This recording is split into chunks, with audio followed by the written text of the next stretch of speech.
Hello दोस्तों, आज है 20 अप्रैल 2026। आज हम लोग देखेंगे 10 नए करंट अफेयर्स को, जो कि आपके एग्जाम के लिए बहुत ही ज़्यादा इम्पोर्टेंट होने वाले हैं।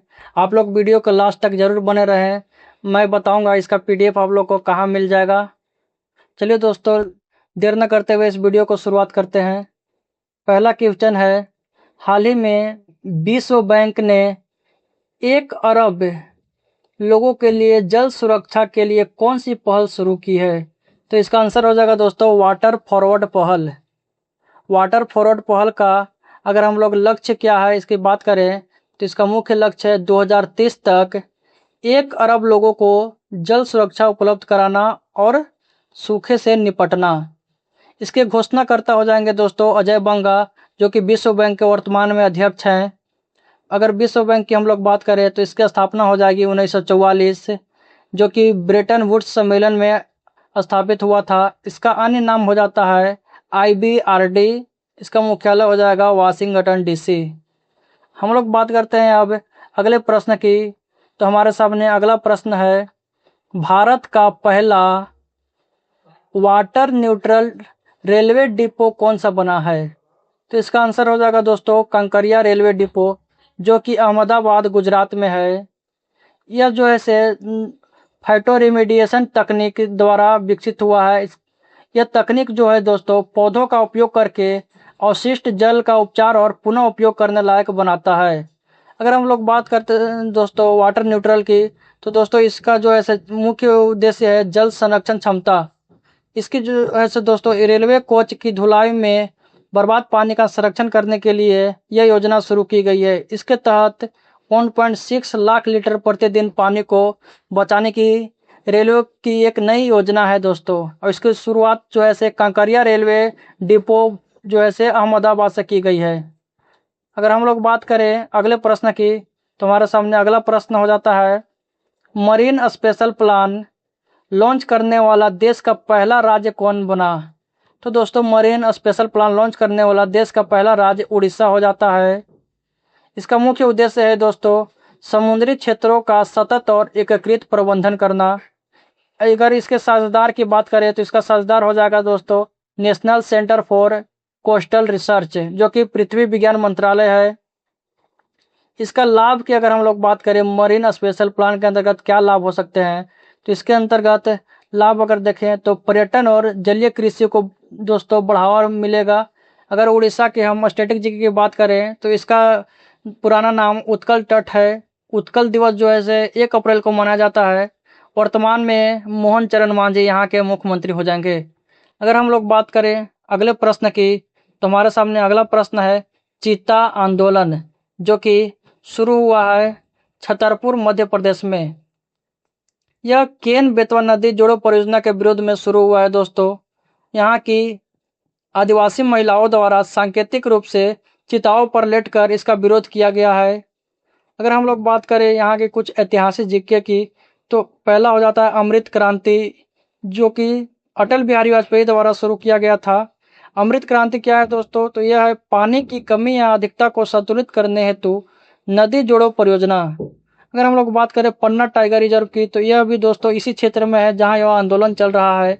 माता टीला परियोजना जो है यह बेतवा नदी पर स्थित है दोस्तों, याद रखिएगा माता टीला परियोजना बेतवा नदी पर स्थित है। अगर हम लोग बढ़ते हैं अगले प्रश्न की तरफ, तो हमारे सामने अगला प्रश्न हो जाता है, आक्रामक पौधों की पहचान के लिए WWF पुरस्कार किसे प्रदान किया गया है? तो इसका सही आंसर हो जाएगा दोस्तों एन अलीम यूसुफ को, जो कि केरल के वनस्पति शास्त्री हैं। इनको यह पुरस्कार दोस्तों नवाचार के लिए दिया गया। इन्होंने न्यू फाइटल ऐप लॉन्च किया है।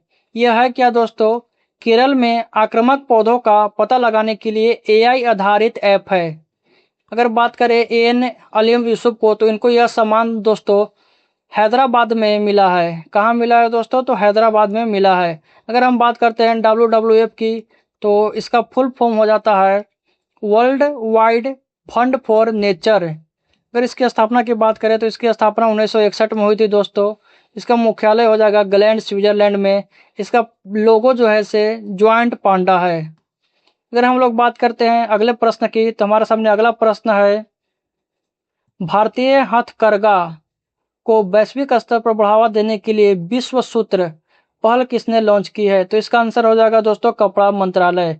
कपड़ा मंत्रालय ने हाल ही में विश्व सूत्र पहल लॉन्च किया है, जिसके तहत भारतीय हथकरघा को बढ़ावा मिलेगा। इसको लॉन्च स्थल अगर बात करें तो इसको लॉन्च स्थल जो है वो हो जाता है भुवनेश्वर, जहां 61वें फेमिना मिस इंडिया कार्यक्रम की शुरुआत की गई। इसका क्रियान्वयन जो है सो दोस्तों निफ्ट के द्वारा किया जा रहा है। इसका मुख्य उद्देश्य अगर हम बात करें तो इसका मुख्य उद्देश्य हो जाएगा vocal for local to global, यानी कि फार्म से फाइबर, फाइबर से फैक्ट्री, फैक्ट्री से फैशन और फैशन से फॉरेन। अगर हम लोग बात करते हैं कुछ और हथकरघा जो कि अन्य राज्यों को भी विश्व सूत्र के तहत शामिल किया जाएगा, वो हो जाएगा पश्मीना जो कि जम्मू कश्मीर का है, फुलकारी पंजाब का हो गया आपका दोस्तों, बनारसी उत्तर प्रदेश का हो गया। अगर हम पूर्वी भारत की बात करें तो बालचोरी हो गया पश्चिम बंगाल का, इक्कत हो गया उड़ीसा का, मुगा सिल्क हो गया असम का। अगर दक्षिण भारत की हम लोग बात करें तो पोचमपल्ली हो गया तेलंगाना का, कांचीपुरम हो गया तमिलनाडु का, कसाबू हो गया केरल का और चंदेरी हो गया दोस्तों मध्य प्रदेश का। अगर पश्चिम भारत की हम बात करें तो बांधनी, कोटा डोरिया राजस्थान का, पटोला गुजरात का और पैठनी हो गया महाराष्ट्र का। चलिए दोस्तों अब हम लोग अगले प्रश्न की तरफ चलते हैं। अगला प्रश्न है विश्व धरोहर दिवस यानी कि वर्ल्ड हेरिटेज डे कब मनाया गया और इसका थीम क्या थी? तो दोस्तों वर्ल्ड हेरिटेज की बात करें तो यह हर साल 18 अप्रैल को मनाया जाता है और इस बार का इसका थीम है संघर्ष और आपदा के संदर्भ में जीवित विरासत के लिए आपातकालीन प्रतिक्रिया। अगर हम बात करें तो भारत में कुल 44 जो ऐसे धरोहर हैं, जिसमें से 36 सांस्कृतिक धरोहर हैं, 7 प्राकृतिक धरोहर है और एक मिश्रित धरोहर है जो कि कंचनजंगा राष्ट्रीय उद्यान है। अगर हम लोग बात करें नवीनतम की तो नवीनतम जो है मराठा मिलिट्री लैंडस्केप है, जिसके अंतर्गत जो है 12 किले आते हैं दोस्तों। 11 जो है महाराष्ट्र में है और एक जो है तमिलनाडु में है। याद रखिएगा दोस्तों नवीनतम यानी कि 44वां जो है भारत का धरोहर है वो है मराठा मिलिट्री। अगर हम लोग बात करें अगले प्रश्न की तो हमारे सामने अगला प्रश्न है हायर एजुकेशन में भारतीय भाषाओं को बढ़ावा देने के लिए AICTE ने कौन सी योजना प्रारंभ की है? तो इसका आंसर हो जाएगा दोस्तों वाणी 3.0। वाणी 3.0 योजना किसने प्रारंभ की है? तो इसका आंसर हो जाएगा AICTE। इसका मुख्य उद्देश्य क्या है दोस्तों प्रारंभ करने का? तो इसका मुख्य उद्देश्य है तकनीकी शिक्षा और रिसर्च को स्थानीय भारतीय भाषाओं में उपलब्ध कराना। याद रखिएगा दोस्तों स्थानीय भारतीय भाषाओं में उपलब्ध कराना ही वाणी 3.0 का मुख्य उद्देश्य है, जिसको कि AICTE ने प्रारंभ किया है। अगर हम लोग बात करें भाषा की तो भाषा जो है 8वीं अनुसूची का विषय हो जाता है। मूल संविधान में अगर बात करें तो 14 जो है भाषाएं थी, वर्तमान में 22 है। 15वां भाषा जो है दोस्तों 21वां संविधान संशोधन 1967 के तहत सिंधवी को जोड़ा गया और 71वां संविधान संशोधन 1992 के तहत नेपाली, मणिपुरी और कोंकणी को जोड़ा गया है। अगर हम बात करें 92वां संविधान संशोधन 2003 के तहत तो इसके तहत बोडो, डोगरी, मैथिली और संथाली को जोड़ा गया है। याद रखिएगा दोस्तों 21वां संविधान संशोधन 1967 में हुआ था, 71वां संविधान संशोधन 1992 में हुआ। अगर इन दोनों को अगर हम जोड़ दें 2171 तो 92 हो जाता है और 92वां संविधान संशोधन 2003 को हुआ, जो कि लेटेस्ट भाषा के संविधान संशोधन है। अगर हम लोग बात करें अगले प्रश्न की तो हमारे सामने अगला प्रश्न हो जाता है कि हाल ही में किस राज्य ने अंग्रेजी के साथ साथ खासी और गारो को भी आधिकारिक भाषा की मंजूरी दे दी है? अगर हम बात करें दोस्तों तो खासी और गारो को जो कि 2 नई भाषाओं की मंजूरी दे दी है वो हो जाता है मेघालय। अंग्रेजी तो पहले से भी था लेकिन खासी और गारो को भी आधिकारिक तौर पर यहाँ की भाषा के मंजूरी दे दी है। यहाँ के मुख्यमंत्री हो जाएंगे दोस्तों कोनराड संगमा। इन्होंने 8वीं अनुसूची में भी इन भाषाओं को शामिल करने की मांग की है। अगर हम बात करें मेघालय की भौगोलिक स्थिति के बारे में तो मेघालय में दोस्तों गारो, खासी और जैंतिया 3 प्रकार के यहाँ जनजातियां पाई जाती है दोस्तों, और यही तीनों के नाम से यहाँ पहाड़ियाँ भी पाई जाती है और यही तीनों के नाम से यहाँ 3 भाषाएं भी मौजूद है दोस्तों। अगर हम बात करें मेघालय में तो शिलोंग का पठार जो है से मेघालय में हो जाएगा। नोकरेक नेशनल पार्क जो है यह भी मेघालय में स्थित है। अगर हम बात करें यहाँ के प्रमुख त्योहार की तो यहाँ का प्रमुख त्यौहार हो जाएगा दोस्तों चेरी ब्लॉसम और वांगला, जिसको कि 100 ड्रम फेस्टिवल भी कहा जाता है। हम बढ़ते हैं दोस्तों अब अगले प्रश्न की तरफ। अगला प्रश्न हो जाता है 61वां फेमिना मिस इंडिया वर्ल्ड 2026 किसने जीता? तो इसका आंसर हो जाएगा दोस्तों साथी सतीश सेल।